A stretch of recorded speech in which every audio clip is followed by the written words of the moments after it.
Let's go ahead and talk about the New Orleans Saints. And I've talked a lot today. So I kind of want to open it up to y'all to start here because I have a lot of thoughts, but I want to take it. I just kind of want to bounce it off of y'all. Danny, Moose, I don't care who wants to start, but what did y'all think about the Saints' loss to the Eagles yesterday? That was crushing. I mean, they just didn't play well at all. The offense, you know what was so disappointing to me about the offense? And I know a lot of people are going to harp on Taysom Hill, and that's fine, and he did not play well. But the fact is, Taysom Hill had not played a complete game yet, and he didn't play a complete game yesterday either. Yeah. It was never about Taysom Hill doing well while the Saints were winning. It was about their defense and the run game. They didn't run the ball yesterday. Yeah. They didn't even try to really run the ball yesterday. They got out of balance, and when Sean Payton gets out of balance, the play caller, the Saints struggle mightily. At one point in that game, the Saints had thrown the ball about 36 times. This is in the second half, mind you, and only attempted 19 runs. Yeah. And I know your offensive line didn't play great yesterday, and the Eagles have a really, really good front. But 19 times in the second half after the last two games, you've run for over 200 yards. You're not even really trying. Well, I think that I think a lot of that is a byproduct kind of how the game just went down, right? The flow of it. You get down 17-0. You're having to throw the ball more to try to make up time. And I certainly, I mean, one of the big halftime adjustments coming out of half down 17-0, Sean Payton said they wanted to start throwing it more. So he obviously did not have any faith with what he had seen out of the, like, they both ran the ball bad, and then they allowed the score to get to a place where they couldn't really commit to trying to continue to run the ball. And it echoes a fear that we actually verbalized a couple weeks back, where it was just that. This is a Saints team that, with Taysom Hill, is not really built to come from behind. Like, the running game is the strongest portion of the offense right now in the different ways that it can threaten you. And so if you take that away, while Taysom Hill is there, you see what happens. If Drew Brees in that game, I think you win that game no problem. It felt like they were trying to force the ball to Kamara a lot through the air. A lot of people had talked about how Taysom really wasn't throwing the ball to Kamara a lot. Yeah. He got a lot of targets early in that game, but when Taysom's been at his best, he's been able to run the ball and throw to Mike Thomas. Mike Thomas has been his security blanket. I mean, Taysom's biggest problem yesterday was simply he was just inaccurate. And that has not been, some people say, well, that's just Taysom Hill. He's always been accurate. That's not true. He's not always been inaccurate. Like, he was actually really accurate game 2 against the Falcons. So it's been inconsistent more than anything. And unfortunately, yesterday, he was just really missing guys, like, badly a lot of times. Danny, I know you're our resident biggest Saints fan. This one had to hurt you a little bit. How you feeling? Yeah, right from the jump, you could tell, like, the Saints came out so slow. So flat. So flat. The Eagles were, like, way motivated to win that game. They came out with nothing to lose. They were going for it on fourth down at the first drive of the game. And, yeah, you completely got outplayed on the offense and defensive line. Yeah. The Eagles were doing what you have been doing to other teams the whole 9-game stretch of wins. They had 5 sacks. We had 0. There was no sign of Hendrickson or Cam Jordan that whole game, and Jalen Hurts was just having a field day doing whatever he wanted. Pretty much, he looked comfortable scrambling and in the pocket. So I mean, no, that's Danny hit the nail on the head. The most surprising, and by the way, SEC this morning is quite literally interviewing the shoe, the LSU shoe, on a phone interview. I don't know how that's happening, but Danny hits the nail on the head here as. The two biggest surprises to me were exactly what you said. I am surprised that the Saints' defensive line did not have more success given the varied injured nature of that Eagles offensive line. I mean, we've watched the Saints' defensive line kick everybody's ass that they've dealt with, and here you have an Eagles line where Jason Kelsey's the only healthy guy. Like, everybody else are backups. They've had to cobble this group together out of nowhere. That was one of the biggest surprises to me. As far as the Saints' offensive line losing to the Philadelphia defensive line, that's not as surprising given that is the Eagles' kind of main strength. But still, Andrews Pete got manhandled a couple of times, like really, really bad manhandled. And Easton went down with a concussion. I think it was Jesse McCormick or somebody in the huddle made a pretty good joke. They're like, oh, nice to see Andrews Pete's in playoff form already. But like, real talk, he has to anser those kind of questions. Because like that. Even Teron Armstead got bullied. Like, there was like a play like he got completely bullied. He got That's why it's so hard to play tackle, right? Because they threaten you with speed on the edge, so you feel like you got to get on your heels. You got to get back there. But then a second they cut back in and they get into your chest, anybody can get got. But yeah, even so, like the fact that the most surprising statistic to come out of the game to me is that the Philadelphia Eagles were not sacked once and the New Orleans Saints gave up 5 sacks.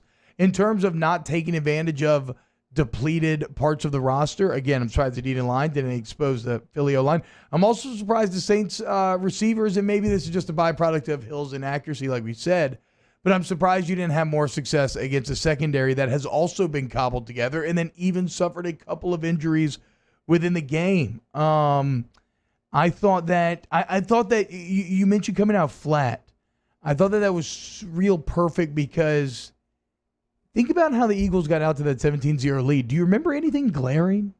The 82-yard touchdown run. That would be the main moment, right? That's the one play. But like outside of that, it wasn't like you were just like out there just making like these huge boneheaded terrible mistakes. It was just kind of a general ineffectiveness. On both sides of the ball, just not looking like the disciplined defense that's learned to play action rollouts and know their responsibilities. Offensively, it was kind of like a whose turn is it this play to screw up? Again, nothing just super glaring where you're saying, oh man, if you had fixed this one thing, everything else would have worked, because no, everything was going wrong early on. Just flat, just not locked in. And then you got to give credit to your opponent. Jalen Hurts was fantastic, and his impact goes beyond just the numbers, because his ability to run not only neutralized that pass rush. How many times did you see guys win their battle on the line, but then not even get close to sacking Jalen Hurts because he's very hard to sack, right? So not only did his ability to run neutralize the pass rush, but it also tired the Saints defense out. He was extending drives. Those drives early on were like 12 plays, 15 plays, 9 plays, whatever. And you saw this Saints defense kind of start to huff and puff a little bit and then just start to be less and less effective as the game went on. Jalen Hurts quite literally out Taysom Hill. So congratulations to Jalen Hurts. And then I couldn't help but feel that like you just knew it was bad when Will Lutz is missing kicks. Yeah. He's literally like, I think, I don't want to speak in hyperbole, so we'll just say this. He is quite literally one of the most accurate kickers of all time. Especially the 45-yarder. Yeah. The 57 yards. Yeah, it is what it is. Can an NFL kicker make that? Yeah. Do they make those more than you would think? Yeah. But the 45-yarder is the big one because the game is tied. Yeah. At 24, if you just make that kick. And that's when you expect Will Lutz to make.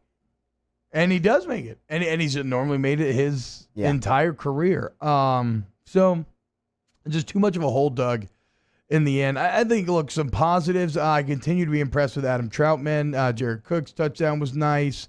There's not a lot that I really liked before that. I will say this. I thought that the Lutz onside kick was actually a thing of beauty. Like, that is how the kick was supposed to. That is how the kick was supposed to look. If you go back and you watch that Atlanta-Dallas game, Greg the Leg didn't put enough on it. Will Lutz, that ball was spinning and moving, and it was about to catch. It was slowing down to the point where it was going to catch and curl right before that sideline. And I know the announcers were acting like, what are you doing? How could you not just dive on this ball? What? How could you not just dive on the ball? The thing was squirrely, dude. You could not, that was going to go wrong. It was just, I thought it was the perfect execution of that modern onside kick technique. I also liked how they had Morstead with a little misdirection. Lutz literally like pulls this little like penalty kick hop over right before to switch things up. But a really good onside kick. Should have recovered it, didn't in the end. And in the end, you now lose control of the 1 seed. And you basically lose the 1 seed, right? With the Chiefs game around the corner, even though ironically this maybe takes a bit of pressure off of the Chiefs game because you don't feel like everything's like, oh, we have to control our own destiny. It kind of feels like it's lost now. I feel like the Packers are probably going to end up as that 1 seed. But how do y'all feel about this? To me, well, it's certainly frustrating. It certainly sucks. I am almost making myself feel a bit better in that this was already kind of the reality that I accepted when Breeze went down. Is that you just needed to mitigate the damage. You needed to stay afloat, stay high up in that playoff race. But I guess I'd already kind of accepted that you were likely going to lose the 1 seed. Now, I thought it would be Atlanta that would cost you it. I did not think this would be this very bad Philadelphia Eagles team, but the Saints cannot allow this loss to become more than what it is. You can't be worried about the 1 seed anymore or anything like that. You just have to be worried about trying to win and trying to be in excellent form entering the playoffs. And so much that's going to depend on Drew Brees. And I don't know if we see him this week. Do we don't have any news on that front, right? Everybody keeps saying sooner rather than later. Okay. I think you'll probably. I would think Drew Brees will be back this weekend. I mean, I would hope so. Sean Payton's not gonna tell you. It would no. But I think Drew Brees would be back this weekend. It would be nice to see a full-strength New Orleans Saints team against a full-strength Chiefs team and get a real measure, because you have been playing kind of with one hand tied behind your back these last few weeks. You absolutely have. Taysom Hill's not going to engineer one of those, I have 30 seconds and like 70 yards to go and I need a score. Well, here, let me do everything perfectly so that I do it right before half. Like, you're going to get significantly stronger when Brees gets back. And look, there's also an element of just the math gods kind of coming for the Saints. I mean, you won all these games in a row. You're 8-0 without Brees in 2 years. You have the 100-yard rusher thing, which is somehow extended over multiple years. Like, eventually, the law of averages come for us all, and they just kind of came for the Saints. So the worst thing you can do is dwell on this. And that's obviously as a player, but also as a fan. I think the worst thing you can do is kind of stay locked into this. How do we blow it against the Eagles? It's whatever, man. You got to flush it. You got to move on. Control what you can control, and then hope for the best with the 1 seed. You go out and beat Kansas City, you never know what could happen in Green Bay. Like, maybe it comes back your way. But the bottom line is you just have to focus on what you can immediately impact, and that is the Kansas City Chiefs this Sunday. So a really tough loss, a really bad loss for New Orleans, but it is what it is. Flush it. We're on to Kansas City. Hey, I hope you enjoyed that video. If you did, go ahead and like and subscribe below. You want more great Saints content? We got it all here on Off the Bench Overtime. Check out these other videos, share with your friends, and let's grow the Who Dat Nation together. Who Dat?